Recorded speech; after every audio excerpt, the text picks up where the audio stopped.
All right, so today it's my pleasure to have Zein Shamma, who is the owner of Gift of Life Surrogacy. Hi. And she's here to answer a few questions. So first, please tell us why you started your agency. So we started our agency, and I will tell you when we started our agency. It became a subject on the table for us to start only in 2018, and Mhm. we officially started in 2019.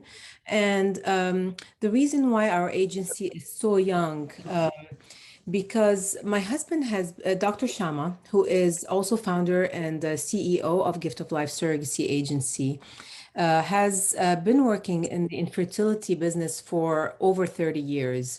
He is also founder and CEO at IVF Michigan and IVF Ohio. And for over 30 years, with his team, they've been working on donor cycles and third-party reproduction for that many years.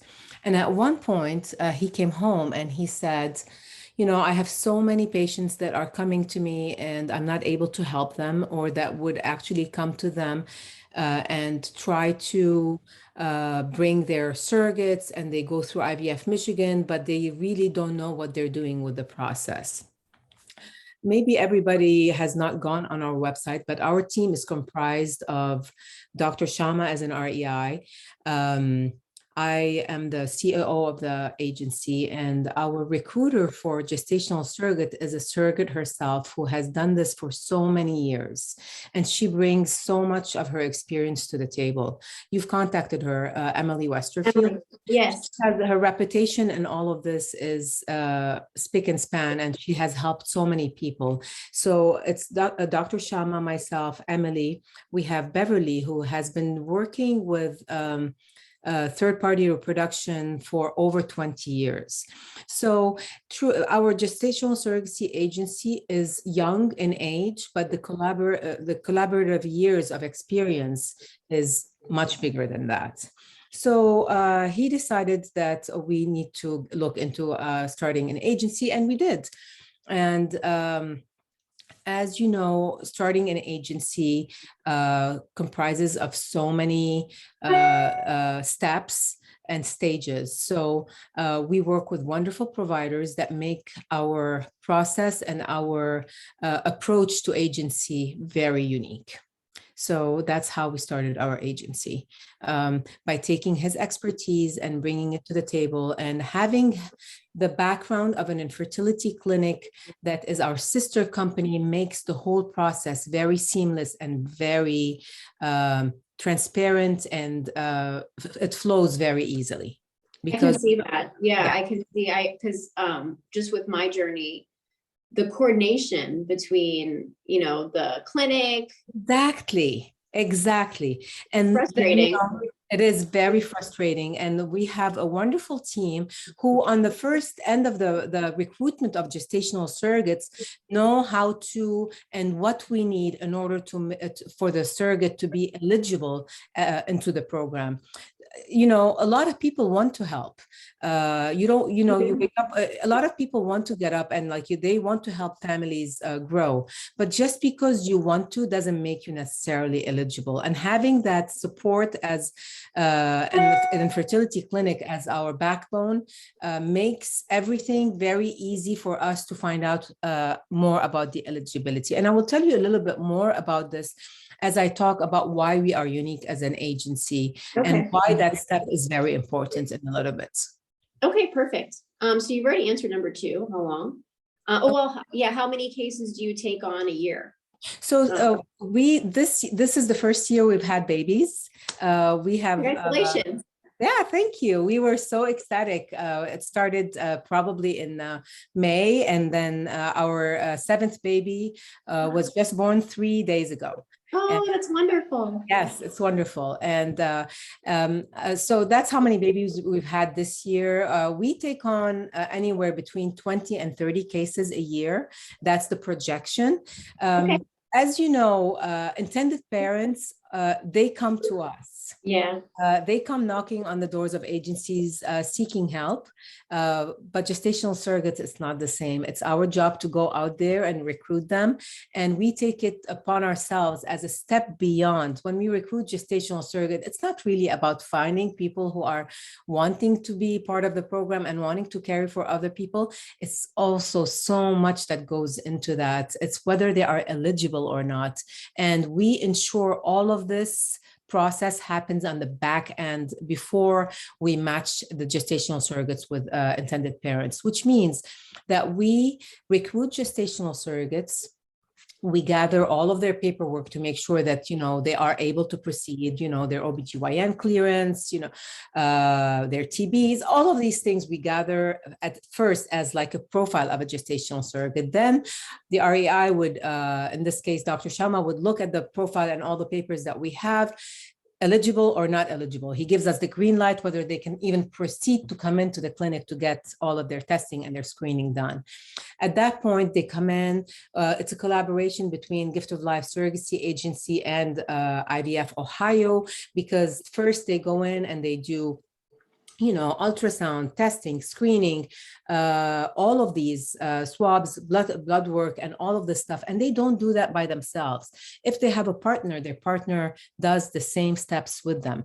That's what makes a gestational surrogate very difficult to clear into our program specifically, because our expectations are not just clearing them through their background check and their evaluation mentally and emotionally. We also go above and beyond to make sure that they are medically cleared. So by the time we match them with our intended parent, there are no hurdles for the intended parents. We have heard so many stories from intended parents that come into the program, and they tell us stories about how they have already matched many times through other agencies. They've matched, but does that mean that their journey has started? No. Yeah. It does not mean that. It means that they've only found them somebody that is willing to carry for them, but they have not been cleared through the FDA screening. They have not been tested. The uterus, the lining, all of that is taken into consideration. And we do that on the back end of our matching. So by the time we are there to even have the intended parent look at a profile, the gestational surrogate is ready to go. So what I mean by ready to go, I mean literally, they match the next day, it's legal. After legal is cleared, then the clinic starts. And then, there are no medical hurdles for them to go through after they match. Amazing. Great. Yes. That's Yes. awesome. We are very proud of the step. And in all honesty, I can tell you one thing.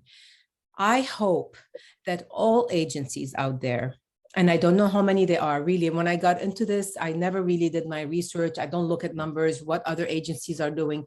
I don't care about that. The process that we created just made sense to us because of our background and where we come from. And I really hope that all agencies out there copy our program and proceed with their process the way we have created it. So that's interesting, because I guess what you're saying is, because you have such a unique background because of your, you guys have a IVF clinic, pretty much.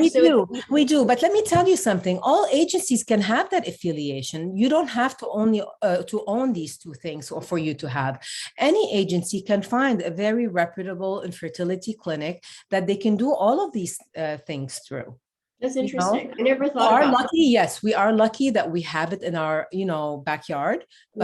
But other agencies can create those, just like we work with providers, like, insurance checkup on the gestational surrogate, just like we work with providers that provide a therapy session for the gestational carriers or the intended parents to make sure that they are good and sound people to go through a journey. Having an infertility clinic as part of their arsenal is something that is doable. The clinics are out there and they are able to do all of these things. Okay. Yeah.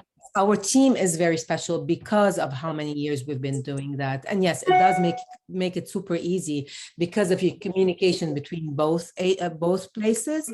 But other people are able to do these things. Yeah, that's interesting. I never thought about about agencies basically forming an alliance or, like a partnership with. Absolutely. And That's the good. whole purpose is to facilitate all of this for the intended parents. So Yeah. parents don't feel like they have to go through so much after the matching. We are doing this on the back end. So intended parents don't even get to see any of this, because by the time we match them, they don't have to worry about recruiting of a gestational surrogate. They don't have to worry about doing the background check. They don't have to worry about them flying into Ohio and to do all of the stuff that we have to do for them. By the time they even get to look at the profile of a gestational surrogate, all of these steps have already been taken care of on the back end of it. Yeah, that's wonderful. Yeah. Okay, so you've touched, I don't know if you have any more. Well, so for any potential surrogates and IPs out there, please provide a summary of the services and benefits you offer. So you've definitely touched on a lot of that. Is there anything more that you want to add? For sure. I want to talk a little bit about how we view the process as like what do you call that? The seesaw, Yeah, the what is seesaw. that called? The Like seesaw where yeah. kids like sit and they balance. Yeah. Okay. So I think of the whole thing as, intended parents on one end and gestational surrogate on the other hand. They are equally important to us. And the reason why they are equally important is because we care about both of their needs in terms of how they imagine their expectation of a journey. And we take a look at those needs on both ends and we match them based on both of their needs. So on one end, we talk to the intended parents and ask them how they envision their journey. On the other end, while we are recruiting the gestational surrogate and while we're waiting for all of the FDA screening and testing and all of the results to come in, we already talk a lot to the gestational surrogates as well. And we discuss what their expectations are. And we call this in this world criteria. They give us their criteria of what their expectation is. And criteria could be a whole number of things, but the top criteria could be the location of the gestational surrogates. Like for instance, you talk about criteria for an intended parent applying. The most important 5 things would be, for instance, the location of the gestational surrogate, how much they are willing to pay a gestational surrogate. It could be how many embryos they want to put back in a gestational surrogate. Nowadays, has she been vaccinated or not? The most important, but these are all very flexible criteria because a lot of parents can give you like a guideline, but they tell you, we're willing to pay, for instance, gestational surrogates up to $40,000 or $50,000, but they are probably flexible to even consider paying more if we find them somebody who has more experience, who asks for a little bit more than that. These are flexible criteria. Location is also a very flexible one. Intended parents don't usually care so much where the gestational surrogate is, as long as she's a healthy gestational surrogate. And that's also a flexible criteria. However, there is a very important criteria, which is very difficult to talk about, but it's out there and it's something that has to be discussed with both intended parents and gestational surrogates, and that's termination views and selective reduction. Yeah. They have to be on the same page because that's a deal breaker. If they are not on the same page, we don't even approach them with a profile of a gestational surrogate. So we look as the gestational surrogates are coming in and clearing through the program, we look at their criteria, and then obviously we have all the intended parents here waiting in line in the matching pool is what we call it. And as the gestational surrogates are clearing in, we look at the criteria of that one gestational surrogate, because I'll be honest with you and very transparent, as the gestational surrogates are clearing through the program, guess how long it takes us to match them? Less than 24 hours. The gestational care is clear through the program, and we are so desperate to match them. The next day they're already matched. Yeah, I'm sure. Yeah. So we look at the criteria of a gestational surrogate, and then with her criteria, we open up the profiles of all of those intended parents waiting in line, and we look. Now, if we have 15 parents waiting in line for a gestational surrogate, does it mean that only the first one will get that gestational surrogate? Maybe, but only if they fit the criteria of the gestational surrogate.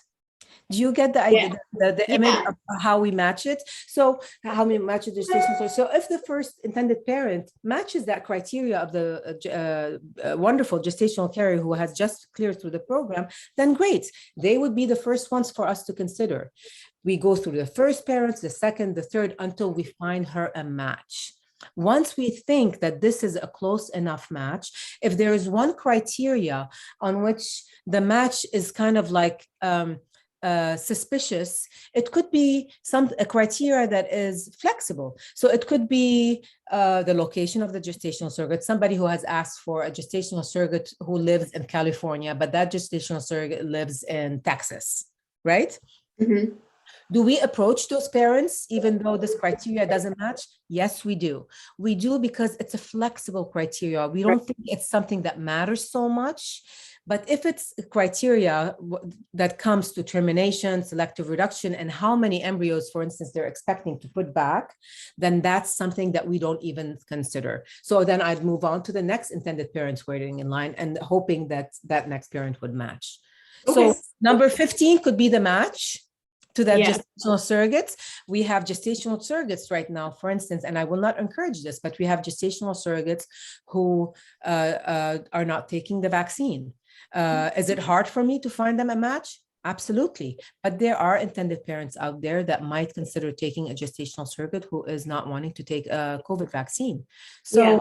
that's how it is. It's like all part of the clearing process of a gestational surrogate and the criteria that is expected from both sides. And that's why I talked about the seesaw.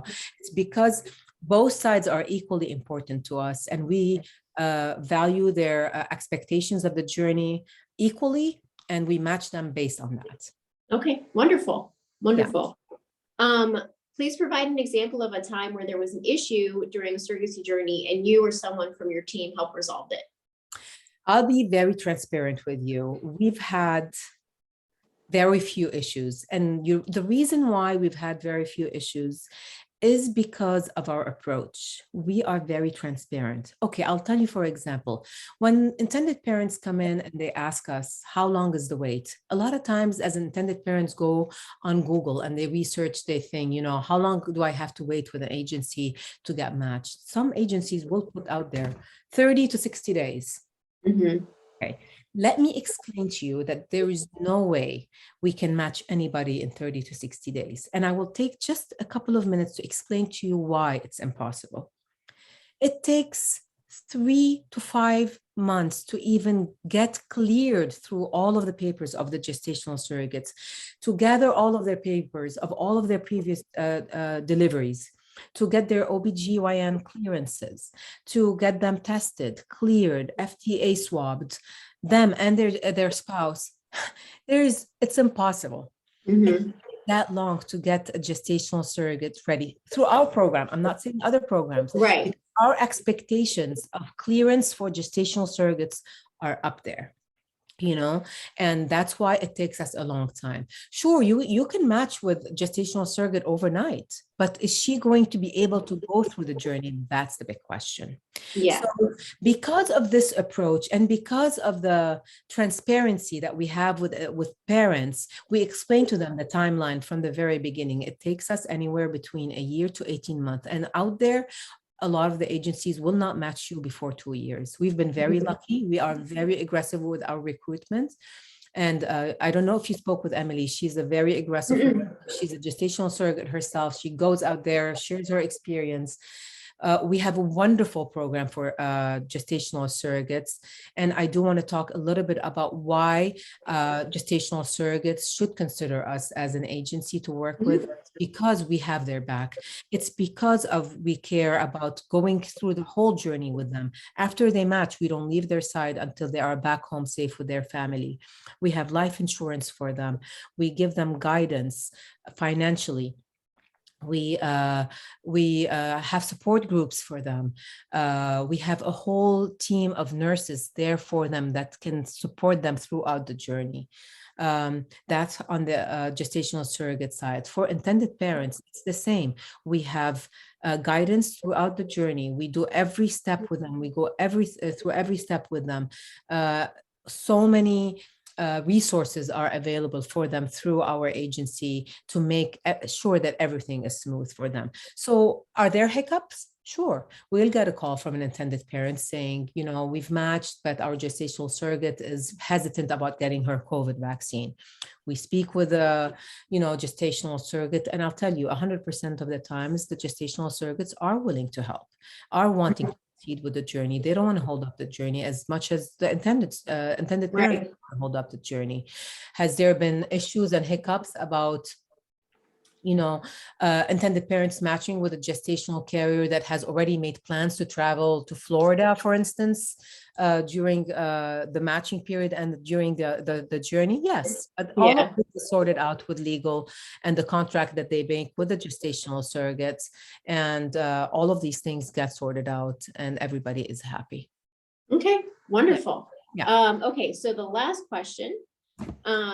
What makes your agency unique? And I know you've been, talking about so many things, all of the things that I've already mentioned. That's why we're unique. I want to talk a little bit about how I approach it financially as well. Okay, so it's, people who have already looked up on what it takes for you to become a parent and how much it's going to cost you to become a parent. It's the elephant in the room. And a lot of times I'll get on consults with intended parents, and I like to talk about this from the get-go. And most parents have already done their job as to researching about how much it's going to cost. And the big number out there is $90,000 to $150,000. But honestly, $150 is a very big number. It is not $150. It should not cost more than $90,000 to $120,000. And I like to talk about this at the beginning of my consult, because I want to make sure that this is something clear to the intended parents. We understand it's a huge number. And I like to break it down into 5 obligations for intended parents. First, of course, I talk about their journey and why they are here. But a lot of times I start with this because I want to make sure they understand the financial expectations of a journey. And it's broken down into 5 main stages. The first stage is their clinical stage, in which either they have a donor who's going to donate their eggs, and then they're going to create their embryos, or a lot of times heterosexual couples have already created their embryos. They created the embryos for use on personal use. Do you see the difference? If a heterosexual couple have created embryos to use on themselves, the process is a little bit different than to use those embryos on a third party. Interesting. It is very interesting. And what makes a difference? Well, the FDA has expectations. In order for you to take embryos that are coming from parent 1 and parent 2, egg and sperm, those embryos, if they're going to be used on a third party in gestational surrogates, they have to be properly tested to provide safety for the gestational surrogates. What if the parents have diseases? What if, all of these things have to be screened prior to that? So this is why I tell you, having the medical backbone in this makes all of this difference.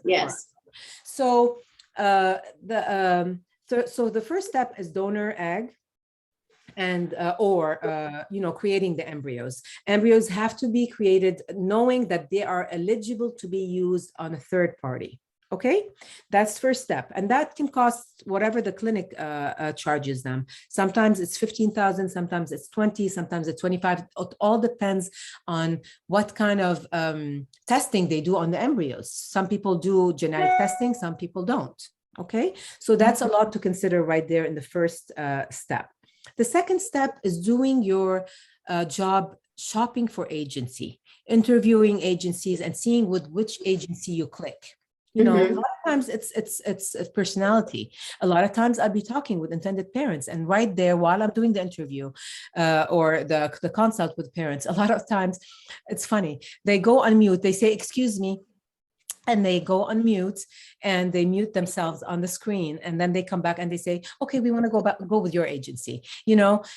But I encourage parents to go and shop around for agency to see who they click with.